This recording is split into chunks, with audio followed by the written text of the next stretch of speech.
This Organized Chaos video is brought to you by viewers like you. Thank you.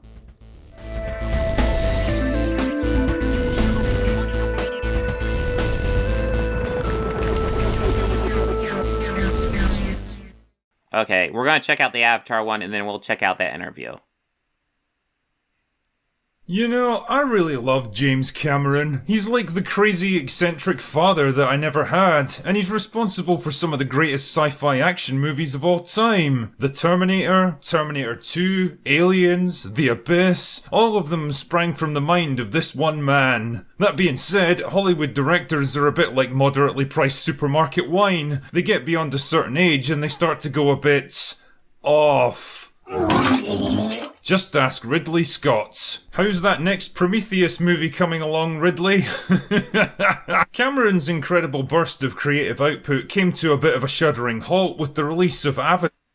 Wait, didn't Ridley Scott, he's been working steadily, hasn't he? It's not like he just did, Prometheus and then, hasn't been working since Alien Covenant. He's done stuff since then.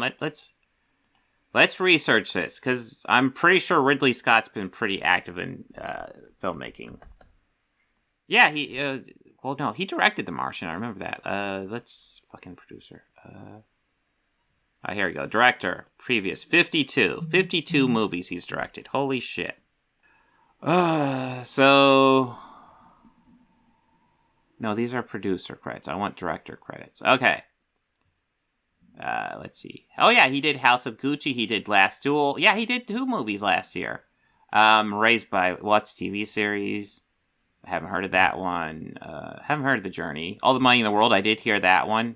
Yeah, no. So he's done at least 3 fairly famous movies since Alien Covenant 5 years ago. Dude, what? Ugh.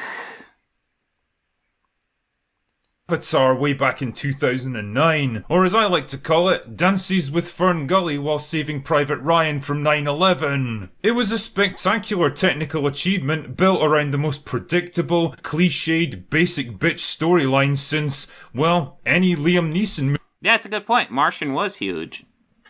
Movie from the past 10 years. What's that, Liam? You're playing another retired CIA/Special Forces guy who has to use his deadly skills to take down a terrorist group/organized crime family? Fucking color me shocked. Anyway, Avatar pretty much broke every box office record in existence at the time, briefly convinced us all that 3D was actually going to be a thing, and generally caused it was a very well done 3D movie. I don't think anybody was convinced 3D was going to be a thing even then. Everyone to go a bit nuts for a few months. Seriously, people were actually suffering from depression after watching the film because the real world was so shockingly drab and boring compared to Pandora that they just couldn't cope with it.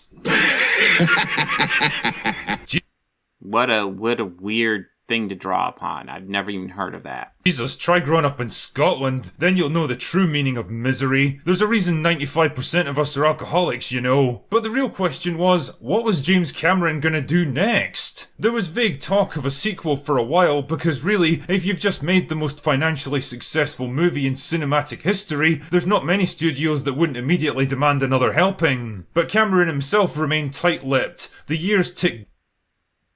He wasn't tight-lipped. He's been quite vocal about the fact that he's been working on a sequel for a while. It took him a long fucking time, I'll give you that. But, yeah, it's been very vocal that this is his next project. By without any real news, and gradually the world moved on from Avatar. But hey, I guess Cameron's strategy was to strike once the iron was so fucking cold that it was approaching absolute zero, because here we are, 13 years later, staring down the barrel of Avatar 2, The Way of Water, the first of 3 planned sequels to the original movie. Mother of God. And I guess my first big question with all of this is, why? What? Because the first one made a fuck ton of money. You already went over it. Why now? Why make a sequel? Oh, no, it took him way too long to make it. But, yeah, the first one made a fuck ton of money. Of course, he's gonna have sequels greenlit. He can make all the sequels he wants off that first one. Sequel to a movie so fucking old that it's practically irrelevant at this point. Biggest box office movie ever. point. I mean, there's no denying that Avatar was a massive deal at the time, but the world has changed quite a bit since 2009. I mean, there's kids in high school. So, Top Gun Maverick just broke a fucking shit ton of box office records, and that's been like 30 plus years. What are you talking about? School now who weren't even born when the first movie came out. If this had been happening in, say, the mid-2010s, then I could totally understand why the enthusiasm would still be there. It would be a decent length of time to come up with new story ideas, to tease the development of a new movie, and let fan enthusiasm and speculation build up. But honestly, I'm really struggling to understand how it could take 13 years to come up with a new idea for a film like this. As I said earlier, the original Avatar wasn't exactly weighed down with some crazy convoluted plotline that required months of dedicated study to unravel. It was a simple, tried and tested story of two people from different cultures falling in love against the backdrop of simmering tensions that... Yeah, everybody's yelling Top Gun. Yeah, Top Gun, what was that, 35 years to make Top Gun Maverick? And, I'm sure he loved it because everybody of his branch of media loved it. Yeah, and that was a huge box office draw. So, why is 13 years suddenly too long? I actually think it's Avatar 2. I think it's going to do extremely well, even though they took way too long to make it. Like, I don't know if you've noticed, but, like, there's lots of movies that were supposed to come out in December, and it's just been, like, clearing out. And, like, it's just wide open for Avatar 2 to just go nuts. Eventually explode into open conflict, forcing the protagonist to choose where his loyalties really... Yeah, Critical Drinker will say whatever he thinks to make him come across as right. Yeah, that's right, Alex. Well, all these guys do that. They just bend whatever story they need to fit their narrative. Doesn't matter how accurate it is, doesn't matter how often they have to lie. Lie. Which faction do you think he sided with? The peaceful, spiritually enlightened, noble-minded natives who live in harmony with nature, or the evil capitalistic military invaders who want to kill everything and strip mine the entire planets? I mean, it was well enough implemented, but it wasn't exactly complicated, and it definitely wasn't subtle in its messaging. If you were inclined to seek out allegory in your movies, you wouldn't have to look far to see the obvious parallels with the destruction of the Native Americans and the current day issues of pollution and deforestation. And call me kinda cynical if you like, but the world of Avatar never really felt like the kind of place that invites further exploration. It looks fantastic to be... Yeah, but James Cameron wanted to do more. Listen, I kind of wish he had done a different project rather than continue with Avatar, but made a lot of money, and frankly, I'm cool with whatever he wants to make, because honestly, he's earned it. It may not be the movie I want from him, but dude's a fucking legend. He can make whatever movie he wants, in my opinion. Be sure, but it's all surface level spectacle with no real depth or Yeah, that's a good point, Alex. The extra development time might have benefited the film story-wise. Yeah, absolutely. We don't know. We won't know until we see it. Yeah. Intrigue. There's no hidden depth to this world that I wanted to explore, no particular mysteries to unravel, and no overarching questions left to be answered. Even the two main characters were kind of flat and boring, with no real personalities to get invested in. Jake was a generic military guy who starts out loyal but slowly begins to question his mission, while Neytiri was a generic strong female character who's good at hunting. Generic strong female character, yep. That's how we define women now in movies. That's all we do. Good job. You're nailing it, Critical Drinker.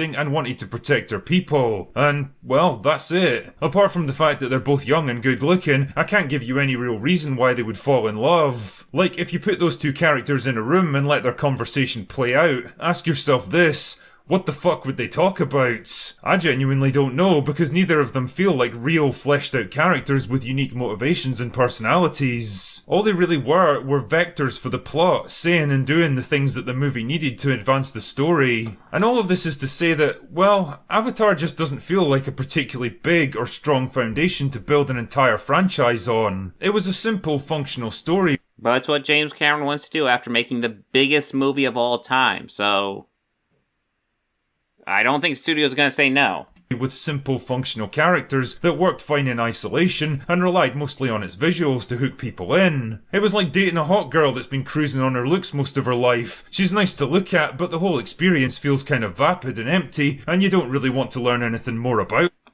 I enjoyed the first Avatar. It's not perfect, but I enjoyed it. I thought it was pretty good. Her. As a counterpoint, I would happily rewatch Terminator 2, Aliens, The Abyss, or shit, even True Lies, anytime, anywhere, and I'd probably have a blast with all of them. I can honestly say I've never felt that way about. Because, yeah, if there are movies without pro-environmental messages, it's definitely The Abyss, right?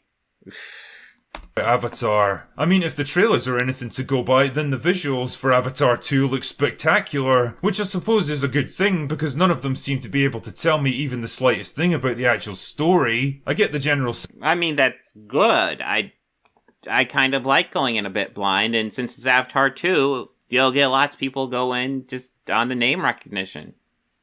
I think that's actually good marketing. Sense that there's another conflict brewing between the humans and the blue people, which is the same basic premise as the first film, except that Jake has a kid now. How exactly does that work when he's inhabiting some weird genetic hybrid body that was grown?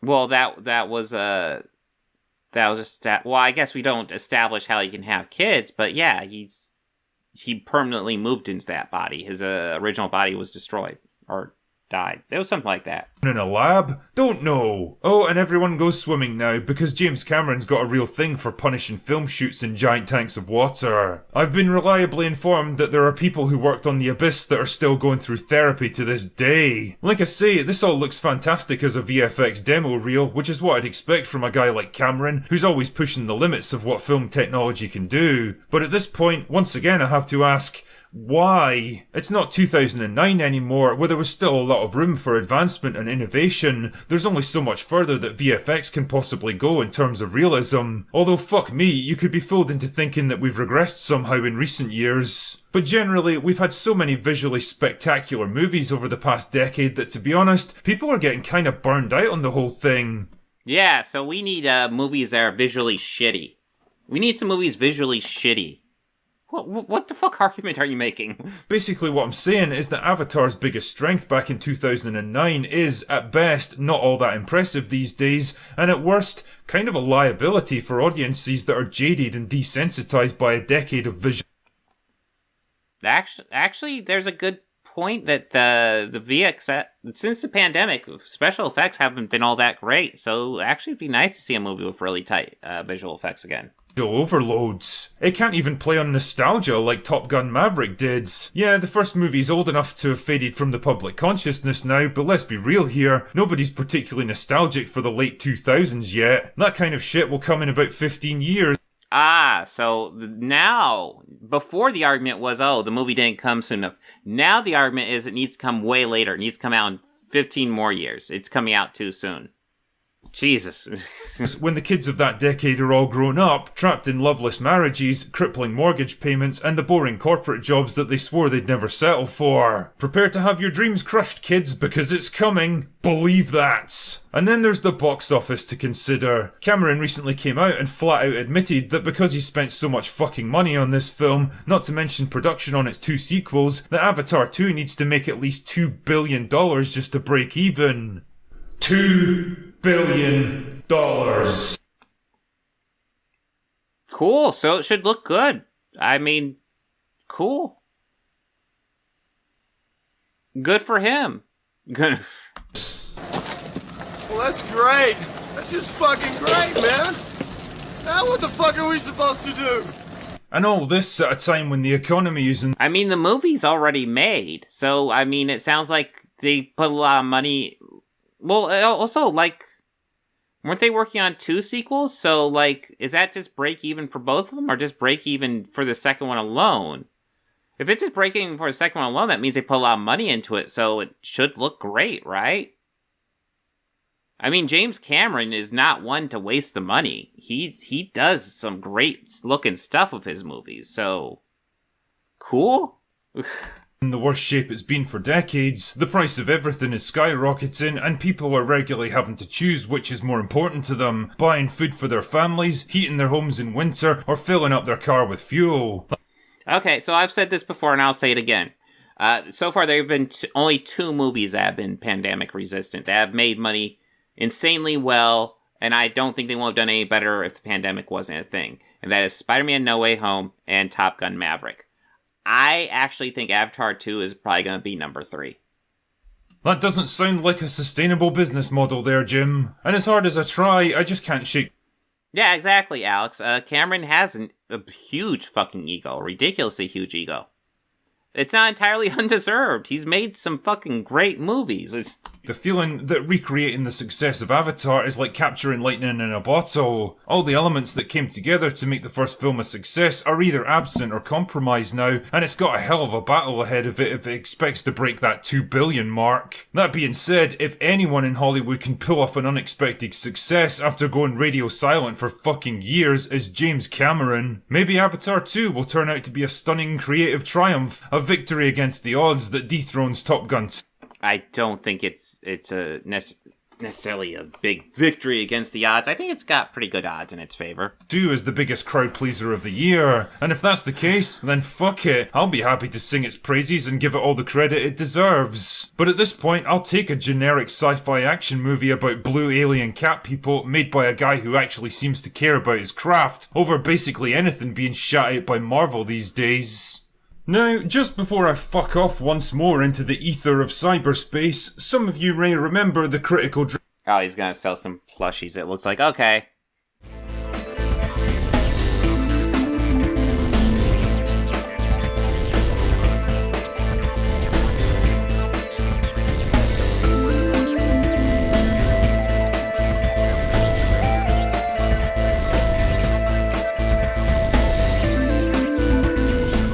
They think order and chaos are somehow opposites and try to control what won't. Do you enjoy pain? Pain don't hurt.